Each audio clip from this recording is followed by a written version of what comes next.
ठीक है। उत्तराखंड जो हम लोग अब पढ़ने जा रहे हैं, उत्तराखंड का इलाका सभी लोग निकाल लो। सभी लोग जानते हैं कि उत्तराखंड की राजधानी कहाँ है? देहरादून। उत्तराखंड की राजधानी देहरादून। एटलस सब लोगों के पास है? एटलस निकालो बच्चों। हरियाणा का फिजिकल एटलस निकालो तो आप लोग। हरियाणा का फिजिकल एटलस में आप लोग देखो भिवानी का मैदान लिखा होगा। भिवानी का मैदान हरियाणा लिखा है? क्या लिखा है? हाँ हाँ, बांगर। मट्टी को ही ना बांगर कहते हैं। बांगर खादर आप लोगों को पढ़ाई नहीं है? हाँ। तो इस तरीके से भिवानी का मैदान, हम लोग एक तरीके से हरियाणा को किसका मैदान कह सकते हैं? भिवानी का मैदान। किसका मैदान? भिवानी का मैदान। याद रखे रहना, ठीक है। हरियाणा क्या कह सकते हैं? भिवानी का मैदान। अब चलिए आप लोग उत्तराखंड में। उत्तराखंड की राजधानी देहरादून। उत्तराखंड की राजधानी चलिए, जैसे आप लोग इधर से दिल्ली की तरफ से उत्तराखंड में घुसते हैं तो यहाँ पर देखो रुड़की और देहरादून मिल जाएगा यहीं सामने ही। रुड़की और देहरादून, रुड़की और देहरादून। अभी एंट्री मारोगे तभी मिल जाएगा। रुड़की और देहरादून मिला। रुड़की और देहरादून, रुड़की और देहरादून। अरे फिजिकल में कहाँ ढूंढ रही हो? इतना तो लोग चालाक हो कि फिजिकल में ढूंढ लग रही हो, पॉलिटिकल में ढूंढो। रुड़की और देहरादून नहीं मिला है? मूर्खों की टोली में घुसो वहां से, हरियाणा से ऊपर से। हाँ वहीं पर देखो, यहीं पर ट्रेनिंग उसका होता है। और ऊपर जाओ। मसूरी है। रुड़की और देहरादून। बेवकूम क्या है ना, हरियाणा से घुसोगे ऐसे तैसे ही मिल जाएगा यहाँ पर दिल्ली के पास। रुड़की और देहरादून। वन अनुसंधान केंद्र कहाँ है? देहरादून। वन अनुसंधान केंद्र कहाँ है? देहरादून। वन अनुसंधान केंद्र देहरादून। जितने भी नक्शा उक्सा छपता है सब कहाँ से छपता है? देहरादून से। जैसे कोई भी नक्शा उक्सा छपवाता है, कोई भी जैसे आपका जमीन का कागजात जो भी निकल के आता है सब कहाँ से आता है? देहरादून से। वन अनुसंधान केंद्र भी कहाँ है? देहरादून में ही। यानी कि सारी चीजें अभी आपकी ऑर्गेनाइज कहाँ की जा रही है? देहरादून में। आ रहा समझ में? ठीक है। तो देहरादून में क्या क्या है बताइए आप लोग? वन अनुसंधान केंद्र। और नक्शा वक्शा सब जमीन का कहाँ से आता है? भारत का भी नक्शा कहाँ से बन के आता है? सबका परीक्षण कहाँ किया जाता है? देहरादून में। कोई दिक्कत है? तो क्या क्या मिला आप लोगों को बताओ सभी लोग। रुड़की देहरादून, रुड़की देहरादून। मिला कि नहीं मिला? मिला। चलो उसके ऊपर थोड़ा सा जाओ, मंसूरी मिला। यहाँ पर देखो ऐसे मंसूरी लिखा होगा। मिला मंसूरी? मंसूरी, मसूरी नहीं मंसूरी। यहीं पर आईएएस का क्या होता है? ट्रेनिंग। हाँ आईएएस, लाल बहादुर शास्त्री एकेडमी लवासाना। ठीक है, लाल बहादुर शास्त्री एकेडमी कहाँ पर है? मंसूरी में। यहाँ पर आईएएस का ट्रेनिंग होता है। अरे समझ में? तो आप सभी लोग अच्छा से पढ़ोगे तभी ना लवासाना जाओगे। मान लो कि अगर कोई व्यक्ति, देखो जैसे अभी क्या है, अभी पढ़ने में किसी का, सभी लोग का ध्यान नहीं है। अच्छा, सबसे अधिक अभी जैसे कि कल मैं अभी अपना प्री दे के आ रहा हूँ, वहां पर मेरा लैंग्वेज पेपर था। लैंग्वेज पेपर में भी बच्चों इतना ना इंटरनेशनल रिलेशन आ जा रहा है कि मतलब कि हवा गुम हो जाता है बढ़िया बढ़िया लोगों का। अगर पता ही नहीं आपको इंटरनेशनल रिलेशन क्या होता है। कितने लोगों को पता है कि भारत से कितने सटे हुए देश हैं और किसकी सीमा कितनी है और कौन सी सीमा कहाँ बनाती है? भारत से 8 देश है सर। हाँ कौन कौन? बचपन में भी पाकिस्तान, अफगानिस्तान, नेपाल, भूटान, चीन, नीचे श्रीलंका। श्रीलंका भारत से सटे हुआ है। नहीं, इसका ट्रिक है बचपन में भी है सर जी। वो सब ट्रिक में फेल हो जाला। जानते हो क्या पूछा था? हैं? बांग्लादेश की सीमा किस आकार की है और भारत के कितने राज्यों से लगती है? समझ लो। तो यहाँ पर जिसको नक्शा के बारे में पता ही नहीं है वो तो ऐसे ही कहेगा ले लुगरिया चल डुमरिया लाल हो जाएगा। ठीक है बच्चों, तो बांग्लादेश की सीमा 5 राज्यों से लगती है। ठीक है, पश्चिम बंगाल, असम, मेघालय, त्रिपुरा, मिजोरम। ठीक है, तो इस तरीके से सभी लोग ये सब पढ़ोगे अच्छे से तभी ना कर पाओगे आप लोग। ठीक है, तो कम से कम आप लोग अच्छे से जानकारी लीजिए इन सब का। तो मंसूरी में किस चीज का ट्रेनिंग होता है? आईएएस का। आईएएस का ट्रेनिंग वहां पर कौन एकेडमी है? लाल बहादुर शास्त्री एकेडमी। वो इतना ना बेहतरीन बनाया गया है, जैसे मानो कि अगर लावासाना में आप ट्रेनिंग करने जाते हो तो आप वहां पर एकदम 5 स्टार होटल की तरह आपको रखा जाएगा, हर समझ में। लेकिन अभी तू लोग अगर बदमाशी करोगे, नहीं अच्छे से पढ़ोगे, तो फिर यहाँ पर बीपीएससी की ट्रेनिंग के लिए गया में भी नहीं जाओगे। अगर बीपीएससी आप एग्जाम निकालते हो तो उसमें डीएसपी बनते हो तो राजगीर, डीएसपी बनोगे तो कहाँ जाओगे? राजगीर ट्रेनिंग करने जाओगे। अगर आपका और कोई कोर मिलता है बीपीएससी में तब कहाँ जाओगे आप? गया। हर समझ में।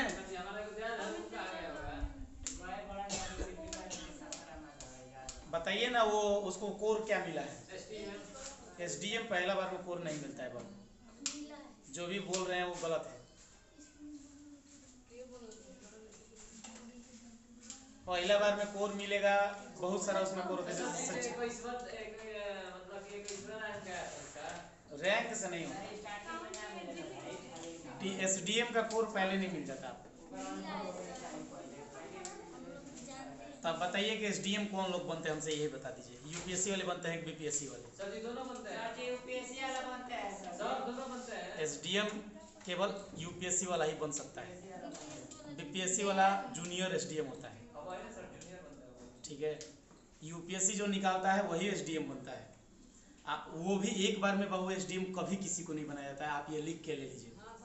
ठीक है, आप जब तक से वहाँ पर आपको 1-2 साल पहले क्या कराएगा? सचिवालय में रखेगा। ठीक है, सचिवालय में रखेगा, खासकर बीपीएससी से। हाँ, यूपीएससी जो निकालेगा मान सकते हैं कि फर्स्ट टाइम में ट्रेनिंग के बाद एसडीएम बना सकता है उसको। सचिवालय में रखेगा। हाँ, सचिवालय में रखेगा। उसके बाद हो सकता है कि अगर अच्छा परफॉर्मेंस रहा तो भेज देगा एसडीएम। एसडीएम जिस दिन वो बन जाएंगे ना, गांव पे मुश्किल हो जाएगा, 1 मिनट नहीं आएंगे गांव पे। एसडीएम का अपना एक लेवल होता है, एसडीएम वो अलग प्रकार से। हाँ बिल्कुल वही, एसडीएम का कोर फर्स्ट टाइम में नहीं मिलता है। आप लोग थोड़ा सा इसके बारे में जानिएगा, उसने उन्हीं से पूछेगा तो बता देगा। हमको क्या पूछा थे? हम पूछा था कि भैया कैसे यूपीएससी में एसडीएम बनला सन, तू कैसे हम त कहल मैंने समझावा ना कि ना देखो अभी हम सीधे सचिवालय में रह थोड़ा के काम करब एना। वो जैसे कि वहाँ पर आपका सचिवालय हो गया पटना में, तो सचिवालय में इनका जॉब रहेगा। अगर इनको कोर मिलता डीएसपी तो डायरेक्ट बन जाना। ठीक है, अब डीएसपी का पद बढ़ता जाता है। लेकिन हाँ, बीपीएससी निकालोगे तो केवल कैडर आपको बिहार मिलेगा। कोर कैसे मिलता है, मतलब किस पर आधारित है? कोर आपको आधारित, जब ट्रेनिंग करने जाते हैं ना तो वहाँ पर आपका टैलेंट देखा जाता है। अरे समझ में, तो यही वहाँ पर आप जाओगे ट्रेनिंग करने, तो वहाँ पर आपको जैसे कि एग्जामिनेशन हॉल से आप निकल के गए हो तो एग्जाम आप जिस कोर में दिए हो, अब जैसे मेरा मान के चलो कि चॉइस है आईएएस का, तो मेरा चूज है आईएएस का। लेकिन अब आईएएस का चूज है तो आईएएस का जितना सीट रहेगा तो उतना अंदर लेके आएंगे तभी तो हमको वो मिल पाएगा। अब मान लीजिए कि 156 आईएएस का सीट है, अब मेरा रैंक आ गया 269, हमको आईएएस का कोर मिलेगा? नहीं मिलेगा। अच्छा मान लो आईपीएस का है 200-250 सीट है आईपीएस का, मेरा रैंक आ गया 700, तो हमको आईपीएस मिलेगा? नहीं मिलेगा, हमको सबसे लोएस्ट कैटेगरी में मिलेगा। अरे समझ में, यूपीएससी के एग्जाम में। बीपीएससी में सेम टू सेम ऐसे ही होता है। बीपीएससी में उसमें बीपीएससी का जब फॉर्म आता है तो आप देखिएगा उसमें कई को होता है, रेवेन्यू डिपार्टमेंट होता है, सचिवालय डिपार्टमेंट होता है, डीएसपी होता है, बीओ होता है, सीओ होता है, पीओ होता है, एसपीजीआरओ होता है, एसडीआरपी होता है, बहुत सारा कोर होता है। जिस कोर से आप सभी लोगों को क्या किया जाता है उसमें अवांटेड किया जाता है एज ए आपके परफॉर्मेंस के अनुसार। अब वो ट्रेनिंग करने जाओगे तो ट्रेनिंग में, अब और ट्रेनिंग बहुत सारे लोग जाते हैं ट्रेनिंग में अपना नौटंकी पेश करके आ जाते हैं, तो उनको सबसे निचला कोर में भेजता है, समझ लो। तो ट्रेनिंग तक अपने आप को क्या रखना होता है, समझ लो, स्ट्रांग रखना होता है। ट्रेनिंग तक बहुत मेहनत होता है। सर ट्रेनिंग तक मतलब पढ़ने में ना कुछ बात कर। हाँ, आपकी अंदर माने हेजिटेशन नहीं होना चाहिए, एकदम ओरिजिनल, एकदम माने थिंकर होना चाहिए आपको। ठीक है, जब ट्रेनिंग में जाओ तो वहाँ पर सबसे आगे रहो, उसके बाद देखो आपको सबसे माने बेहतरीन कोर मिलेगा। हालांकि एग्जाम पे डिपेंड है, लेकिन कुछ ना कुछ ट्रेनिंग पे भी आपका कोर डिसाइड हो जाता है। तो इस हिसाब से आप सभी लोग अगर लवस आना जाते हैं तो यहाँ पर भी आपका 2 साल का जो ट्रेनिंग होगा उसमें भी आपको बहुत ज़्यादा कष्ट सहना पड़ता है। अब देखो यहाँ से कैडर डिसाइड होता है कि आप किस कैडर में आपको भेजेगा। अगर आपको उत्तर प्रदेश में भेज दिया तो आपको जीवन भर कहाँ रहना है? उत्तर प्रदेश। जिला बदल सकता है लेकिन राज्य नहीं बदल सकता। तब उसका भी तो अपना पावर है, ऐसा थोड़ी कि वो मतलब आप आईज बन गए तो उसका कुछ पावर नहीं है। चलो बच्चों देखो, आप देखिए यहाँ पर देहरादून, देहरादून के ऊपर मंसूरी, मंसूरी के नीचे देखिए इधर मंसूरी के नीचे ऋषिकेश, ऋषिकेश मिला, ऋषिकेश, देवप्रयाग, रुद्रप्रयाग, देखिए देवप्रयाग, रुद्रप्रयाग, कर्णप्रयाग, 3 गो प्रयाग होगा, देवप्रयाग, रुद्रप्रयाग, कर्णप्रयाग, देवप्रयाग, रुद्रप्रयाग, कर्णप्रयाग, मिला। ऋषिकेश, देवप्रयाग, रुद्रप्रयाग, कर्णप्रयाग, ठीक है। सबसे शुद्ध गंगा जल देवप्रयाग से। इस गंगा में सबसे शुद्ध जल कहाँ पाया जाता है? देवप्रयाग। कहाँ पाया जाता है? देवप्रयाग। आ रहा समझ में? देवप्रयाग में सबसे शुद्ध गंगा जल देवप्रयाग, देवप्रयाग मिला। उसके देहरादून के नीचे देखो हरिद्वार, हरिद्वार, देहरादून के देखो एकदम पास ही होगा हरिद्वार, मिला। ऋषिकेश के अगल बगल हरिद्वार, मिला हरिद्वार। अभी घूम रही है क्या तुम लोग? मिलेगा सभी लोग हो, ठीक है। अरे समझ में? आप लोग हरियाणा घूम के अभी उत्तराखंड में पहुंचे हैं। उत्तराखंड में आप लोग रुड़की, देहरादून, मंसूरी, ऋषिकेश, देवप्रयाग, रुद्रप्रयाग, कर्णप्रयाग घूमे आप लोग। घूम के नीचे उतर जाओ। कहाँ उतर गए आप लोग? हरिद्वार में। हरिद्वार में जाओगे तो आप क्या हो जाओगे? शुद्ध हो जाओगे, ठीक है। और शुभ लोग क्या हो जाएंगे वहां पर?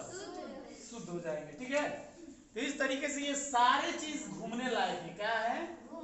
अगर आपको कभी घूमने का मन करे तो कहाँ जाओगे?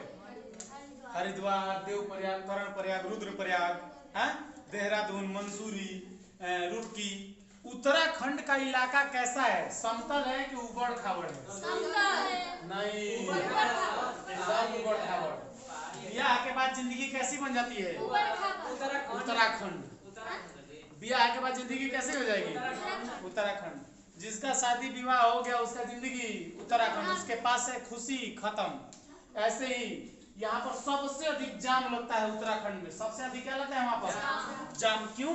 क्योंकि वहाँ पर पर्वत के किनारे किनारे रोड बनाए गए हैं। क्या बनाए गए हैं? पर्वत के किनारे एकदम साइड से रोड बनाया गया है। अब हाँ, मान लो कि कभी कभी यहाँ पर कोई गाड़ी पंचर हो गया है, वहाँ पर जाम लगता है ना, तो 12-12 घंटा का जाम लगता है की बार, 14-14 घंटा का जाम लगता है, 24-24 घंटा का जाम लग जाता है उधर। इतना खतरनाक जाम लगता है वहाँ पर। ऐसा नहीं, वहाँ पर जगह है नहीं है। वहाँ पर जैसे यहाँ पर कैसे दूरी है? यहाँ पर डुमरा हो दे लड़का हो दे ना, वहाँ पर दूरी कैसे मापा जाता है?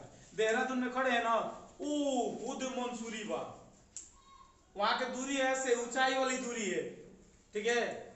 अरे देख ऋषिकेश वो दे लोग होता, वो दे तरकुलवा के ऊपर दिखाई देगा ऋषिकेश, समझ लो। आप सोचोगे कि वो पर्वत है ना, वो पर्वत नहीं, वो घर है। वहां पर घर बनाया गया पर्वतों के ऊपर है, समझ लो। वहां पर ऐसे है, समझ लो, ऐसे। हाँ, वहां का रास्ता कैसे है? तो कहीं पहाड़ में से तो कहीं जंगल में से वहां का रास्ता बना है, समझ लो। वहां पर बहुत सारे मतलब कि अंडरग्राउंड रास्ते बनाए गए हैं। लेकिन अभी एक चीज बहुत अच्छा है, नितिन गडकरी का अभी एक कार्य बहुत अच्छा है। दिल्ली इकोनॉमिक कॉरिडोर बना रहे हैं। दिल्ली से आपका उत्तराखंड जाने में 5 घंटा लगता है, बहुत दिक्कत होता है। लेकिन अभी एक हाईवे बन रहा है 8 लेन, 8 लाइन, जिसमें दिल्ली इकोनॉमिक कॉरिडोर है, जिसको अभी बनाया जा रहा है। वो तैयार हो जाएगा तुरंत, और वो बन जाएगा तो हम लोग 2.5 घंटे में दिल्ली से कहाँ पहुँच सकते हैं? उत्तराखंड। तो बहुत अच्छा हो जाएगा। अब दिल्ली का प्रदूषण सब कहाँ जाके चला जाएगा? सब उत्तराखंड में जाकर उत्तराखंड को भी क्या कर देगा, ना सर प्रदूषित नाश। प्रदूषण शुद्ध हो जाइए ऐसे अपना ना ई दिल्ली वाला पहुंची हम सब आ ये समय ले लिया सब आ प्रदूषण में जाकर फैला के उत्तराखंड का मैं नाश दिया सब। ठीक है, तो इस तरीके से कोई बात नहीं है, ये सब जाएगा तो कुछ ठीक ठाक होगा। अरे समझ में 2.5 घंटे में पहुंच जाएगा लोग हाईवे पकड़ के। कहाँ पर, उत्तराखंड में। तो उत्तराखंड, हाँ उत्तराखंड का इलाका कैसा है, उबड़ खाबड़ की सब तरह उबड़ खाबड़ एकदम। वहाँ पर वहाँ के रास्ते कैसे बनाए गए, पहाड़ के किनारे किनारे, पहाड़ के किनारे किनारे वहाँ के रास्ते बनाए गए। इसीलिए सबसे अधिक जाम कहाँ लगता है, उत्तराखंड में। सबसे अधिक जाम उत्तराखंड।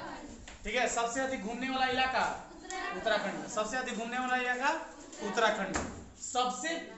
सबसे ज्यादा वहाँ पर जो स्थल है घूमने वाला सबसे, जैसे बताओ आप लोग कौन कौन है, देहरादून, क्या है वहाँ पर, देहरादून, मंसूरी। मंसूरी में क्या होता है, आइस का ट्रेनिंग। उसके बाद ऋषिकेश, उसके बाद देवप्रयाग, कर्णप्रयाग, रुद्रप्रयाग, और उसके बाद हरिद्वार। ये सभी कहाँ पर मौजूद है, उत्तराखंड में। कौन है हरियाणा में, हरियाणा में देवप्रयाग, रुद्रप्रयाग। ठीक है, चलो सभी लोग बताओ सभी लोग बताओ देवप्रयाग कहाँ है, उत्तराखंड। रुद्रप्रयाग उत्तराखंड। ऋषिकेश उत्तराखंड। देहरादून उत्तराखंड। गंगोत्री उत्तराखंड। सभी कहाँ है, उत्तराखंड। गंगा कहाँ से निकलती है, गंगोत्री से निकलती है, गंगोत्री से निकलती है। चलो अब देखो वहां पर बच्चों सभी लोग पहुंच जाओ फिर उत्तराखंड में। ऊपर देखो गोपेश्वर, इधर आ जाओ, गोपेश्वर मिला, गोपेश्वर फूलों की घाटी। गोपेश्वर में सबसे अधिक फूल कहाँ होते हैं, गोपेश्वर। हाँ गोपेश्वर, ठीक है, गोपेश्वर में सबसे अधिक फूल।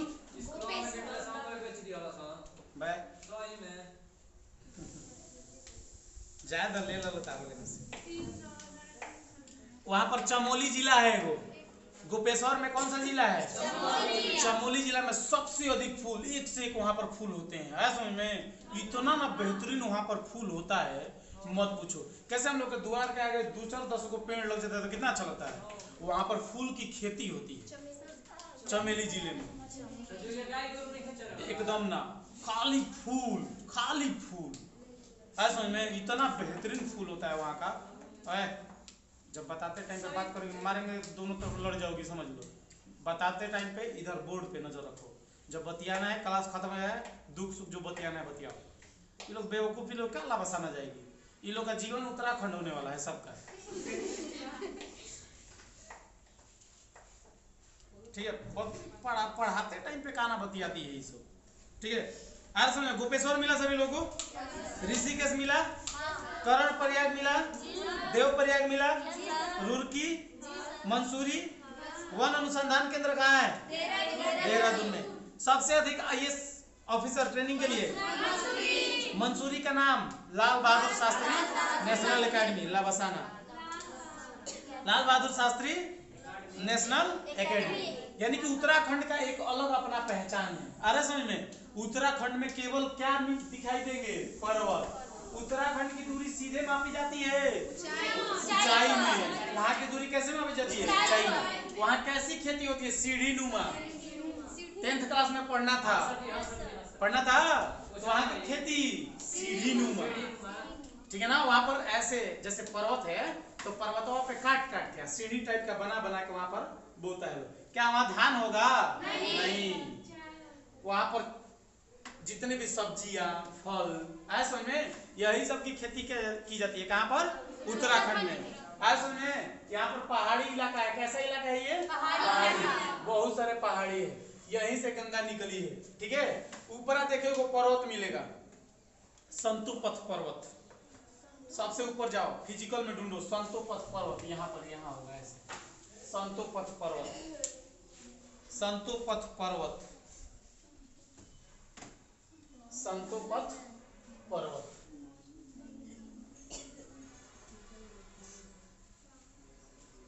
मिला संतोपथ पर्वत, पर्वत है जिसका नाम है संतोपथ पर्वत। क्या नाम है उसका? संतोपथ पर्वत। आ रहा है समझ में? यहाँ पर पर्वत है जिसका नाम है संतोपथ पर्वत, इसका नाम है संतोपथ।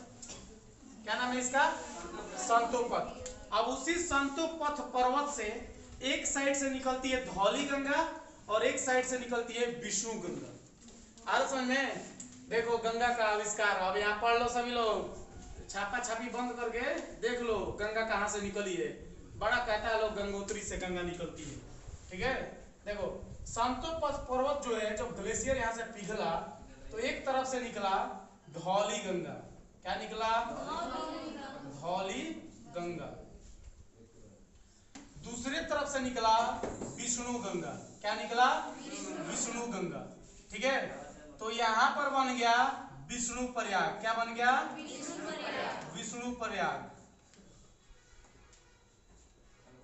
ठीक है। यहाँ पर क्या बन गया? विष्णु प्रयाग। कौन कौन नदी निकली? धौली गंगा और विष्णु गंगा। कौन कौन नदी निकली? कौन कौन?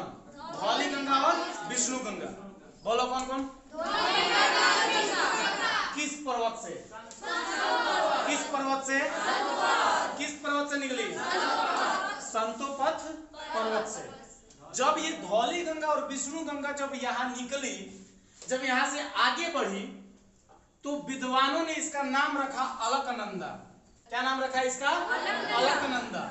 यहाँ से इसका नाम क्या पड़ गया? अलकनंदा। क्या नाम पड़ा? अलकनंदा। क्या नाम पड़ा? क्या नाम पड़ा? कौन कौन दो नदियां निकलती हैं? धौली गंगा और विष्णु गंगा। और जहां मिलती है उसको क्या कहते हैं? विष्णु प्रयाग। कौन से प्रयाग? विष्णु प्रयाग। अब देखो, अब यहाँ से एक और नदी आके मिल जाती है यहाँ पर, ठीक है, नंदाकनी। कौन नदी? नंदाकनी। कौन नदी? नंदाकनी। नंदाकनी। कौन नदी? नंदाकनी। तो जैसे ही नंदाकनी नदी आती है और आके कहाँ मिल जाती है? अलकनंदा में। कहाँ मिल जाती है? तो यहाँ पर बन जाता है नंद प्रयाग। क्या बन जाता है? नंद प्रयाग। कितने प्रयाग हो गए? 2 प्रयाग। बोलो, धौली गंगा और विष्णु गंगा मिली तो विष्णु प्रयाग। अच्छा, अलकनंदा और नंदाकनी मिली तो कौन प्रयाग? नंद प्रयाग। कौन प्रयाग? नंद प्रयाग। अरे समझ में? अब फिर यहाँ से ये नंदाकनी नंद प्रयाग बन के फिर यहाँ से आगे बढ़ती है नदी। पानी आया, मिला, फिर आगे नदी बढ़ती गई, तो फिर ये इसका नाम क्या पड़ा? अलकनंदा। फिर इसका नाम अभी क्या है? अलकनंदा। अब अलकनंदा से फिर एक यहाँ से नदी आती है और ये फिर यहाँ से आके मिल जाती है, इसका नाम है पिंडार। कौन नदी? पिंडार नदी। यहाँ आके मिल जाती है, ठीक है। तो देखो, धौली गंगा विष्णु गंगा मिली तो विष्णु प्रयाग। अच्छा, वहां से आगे बढ़ी तो अलकनंदा। अलकनंदा और नंदाकनी मिली तो नंद प्रयाग। कौन प्रयाग? कौन प्रयाग? नंद प्रयाग। फिर आगे बढ़ी तो अलकनंदा। फिर कौन नदी मिली? पिंडार। और पिंडार और अलकनंदा मिली तो कर्ण प्रयाग। कौन प्रयाग? कर्ण प्रयाग। कितने प्रयाग मिले? 3। ठीक है, बताओ, पिंडार नदी और अलकनंदा को मिलते हुए कौन सा प्रयाग बन गया? कौन प्रयाग मिला? कौन प्रयाग? चलो, नंदाकनी और अलकनंदा मिली तो कौन? नंद प्रयाग। कोई दिक्कत है क्या? क्या चीज? तू कॉपी कहाँ जाना है? कर लो, पीछे से चल जाओ, ठीक है। चलो देखो, चलो, बीच में डिस्टर्ब करता है, दबा दिया हमको। चलो बच्चों देखो, फिर से एक बार थोड़ा सा शुरू से चलते हैं, याद हो जाएगा। धौली गंगा और विष्णु गंगा मिली तो अब यहाँ से ये नदी आगे निकलेगी कि वहीं रुक जाएगी? क्या बन के? आगे आई तो फिर एक नदी आगे मिल जाती है, नंदाकनी और अलकनंदा मिली तो अच्छा, फिर आगे क्या बन के निकलती है? फिर कौन नदी आगे मिलती है? क्या बन जाता है? क्या? कर्णप्रयाग। फिर ये आगे बढ़ती है, आया समझ में? तो यहाँ पर इधर से और एक नदी आके मिलती है, इसका नाम है मंदाकिनी। क्या नाम है? ठीक है, मंदाकिनी मिलती है। यहाँ पर अब आके क्या मिल गई? मंदाकिनी। कौन सी नदी मिली? मंदाकिनी मिली, तो ये बन गया रुद्रप्रयाग। क्या बन गया? तो यहाँ पर क्या बना? रुद्रप्रयाग। कितने प्रयाग हो गए? कितने प्रयाग हो गए? चलो बताओ, कौन कौन से कहां से मिली? सब लोग खुद से बताओ। संतोपद से 2 नदियां निकली, नाम क्या नाम पड़ा? दोनों लोग एक पास मिली तो यहाँ से आगे बढ़ी तो फिर यहाँ एक आगे मिली, कौन प्रयाग? फिर आगे बढ़ी, फिर आगे मिली, क्या बना? कौन प्रयाग? कर्णप्रयाग। ऊपर से आ रही है फिर कौन नदी? मंदाकिनी मिली तो कौन प्रयाग? कौन प्रयाग? फिर आगे बढ़ी तो अलकनंदा। फिर आगे बढ़ी तो फिर आगे बढ़ के आई तो अलकनंदा। कौन नंदा? तब उधर से चलती है भागीरथी, देख तेरे शिव जी चले यहाँ। तब यहाँ से आती है भागीरथी, तोड़ते फाड़ते उखाड़ते सब आके किसमें मिल जाती है? अलकनंदा में। जब वहां से भागीरथी आती है, अब ये भागीरथी जब निकल के ग्लेशियर से पिघला के लेके आती है हिमालय ग्लेशियर से,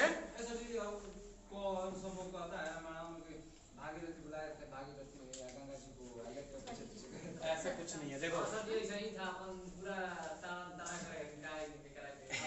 तब यहाँ से पता चला ना कि गंगा कैसे निकली है, गंगा का कितना पार्ट है इसका।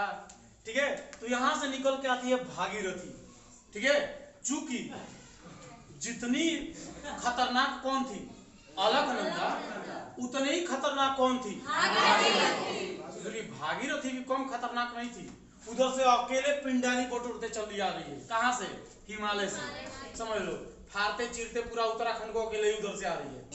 हर समय भागीरथी एकदम उखाड़ कबाड़ करते आके यहाँ पर कहाँ मिल गई? इलाहाबाद में। और इलाहाबाद में किससे मिल जाती है? देवप्रयाग।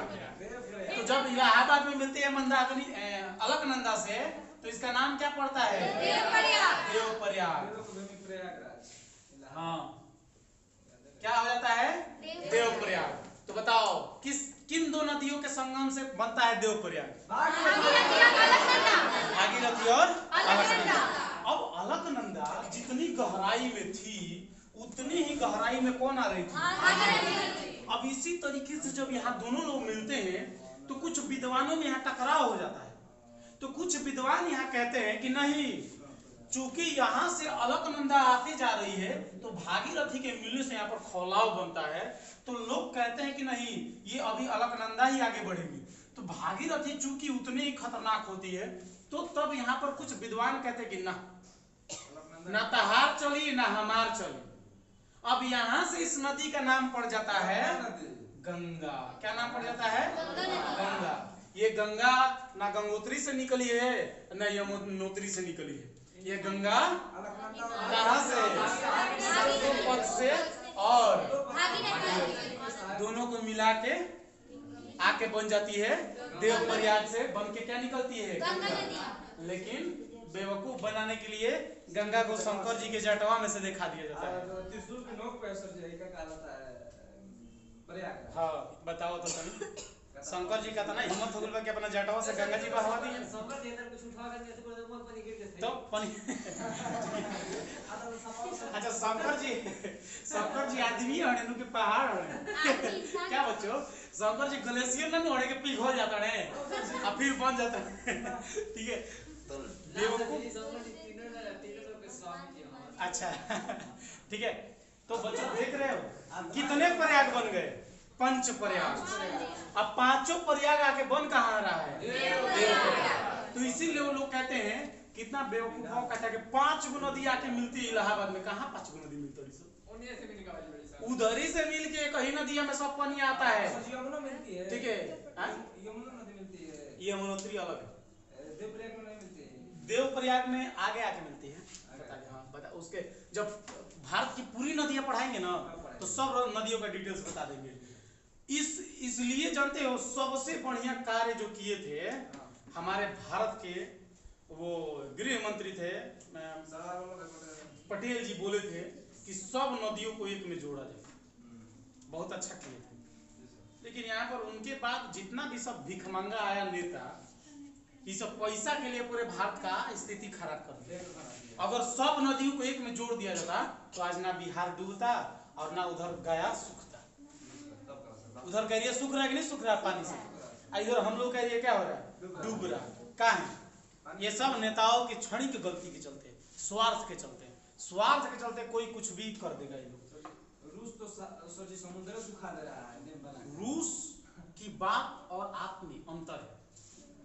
आपकी कहानी बस चुनाव तक सीमित है। आप चुनाव तक ही बहुत ज्यादा आप कर पाते हैं, चुनाव के बाद और कुछ नहीं कर पाते। ठीक है, हाँ देखो आपका हालात अभी ऐसा हो गया कि पाकिस्तान से भी बदतर हो गया है यहाँ पर। यार समझ में अभी पाकिस्तान आपको अगर सही बता रहे हैं, अगर जनता के तौर पे युद्ध ना हो, मशीनरी के तौर पे युद्ध होता पाकिस्तान से आप हार जाइएगा। कमी छिपाने नहीं है यहाँ पर, जो सच्चाई है वो सच्चाई है। हमारे पास मिजाज 21, हम लोग बस Z31 है। तब समझ लो यहाँ पर आप कुछ नहीं है।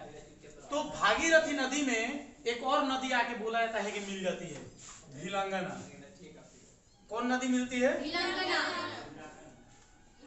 भिलंगना। और यहीं पर बांध बनाया गया है, टिहरी बांध। यहीं पर कौन बांध बनाया गया है, सबसे ऊंचा बांध टिहरी बांध। इतना ना ऊंचा बांध बनाया गया टिहरी का, इतना ऊंचा बांध।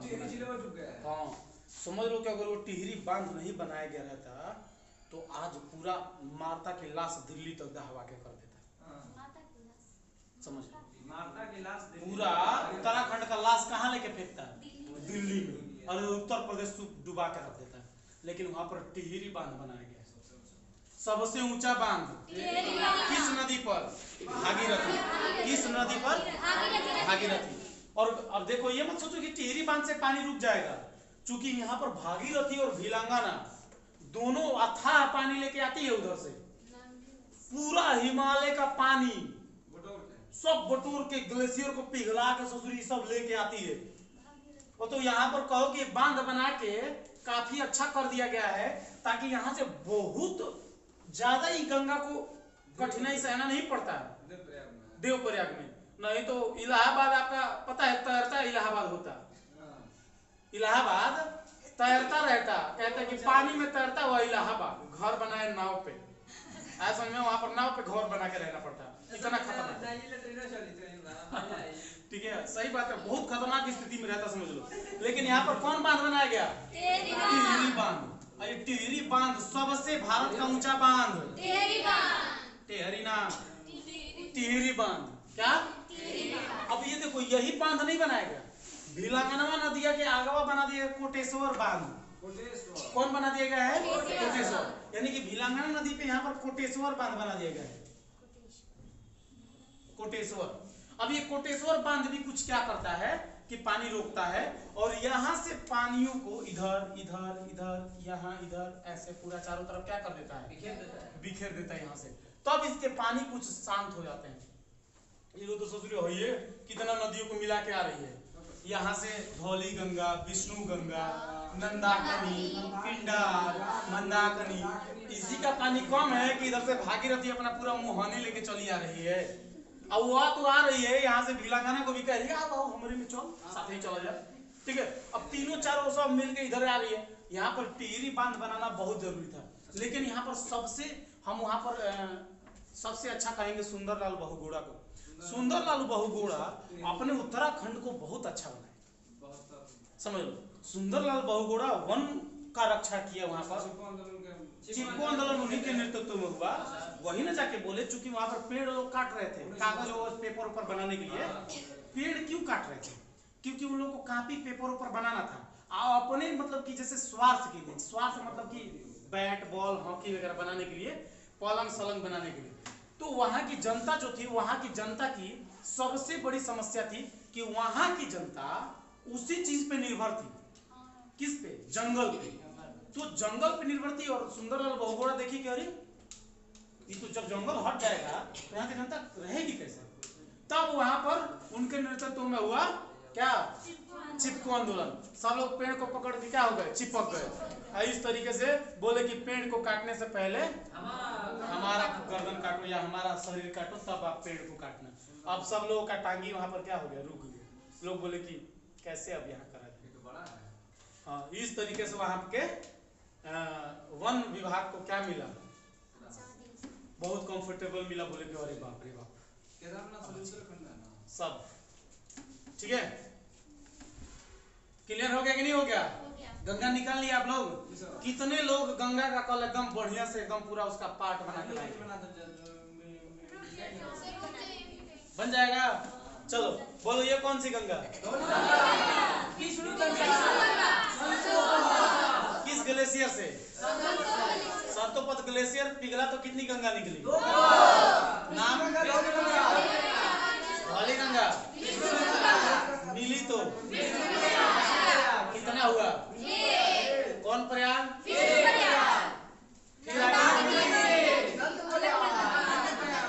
ऊपर से कौन आती है? कौन प्रयाग? फिर कौन निकलती है?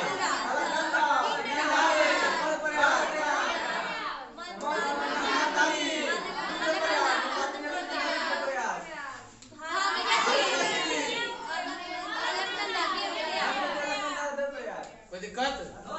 समझा दोगे कि नहीं समझा दोगे? यही 2019 वाले यूपीएससी के मेंस में ये वाला पूरा पार्ट बनाने के लिए आया था। पूरा एकदम साक्षात एकदम इसको दर्शाना था। ठीक है। आप इसमें ये आपका 8 नंबर का क्वेश्चन था। 8 नंबर का क्वेश्चन था, समझ यही होता है। क्या बाबू? हाँ, वहाँ पर प्रयाग नहीं बनता है, वहाँ पर टीवी की बात बनती है। ठीक है। और वहाँ पर एक पिछवा कोटेश्वर बांध बनता है। कौन बांध? कोटेश्वर। ये सब जो आती है तो यहाँ पर क्या बना देती है? देव प्रयाग। तो कितने प्रयाग? 5। पहला बोलो।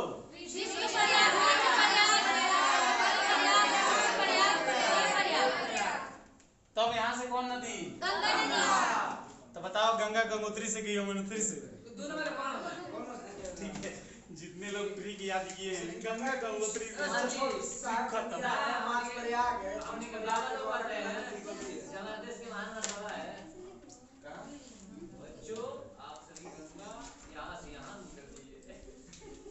तो इस तरीके से सबसे शुद्ध पानी आके कहाँ होता है? अभी आप लोगों को बताए थे देव प्रयाग। हाँ, वहां पर बताया था ना, देव प्रयाग, रुद्र प्रयाग, कर्ण प्रयाग बताया गया था ना। तो देख लो, कर्ण प्रयाग, रुद्र प्रयाग, देव प्रयाग। ठीक है। और उसके ऊपर नंद प्रयाग मिला। ठीक है। सुंदरलाल बहुगुणा का गांव कहाँ था बताओ? उत्तराखंड में। किस में? टेहरी जिला में। टेहरी जिला का गांव टेहरी गांव का नाम था। ऐसा में? हाँ, ठीक है। तो उन्हीं के नाम पे, सुंदरलाल बहुगुणा के नाम पे ही उस जंगल का नाम रखा गया है। ठीक है। हाँ, बहुगुणा जंगल।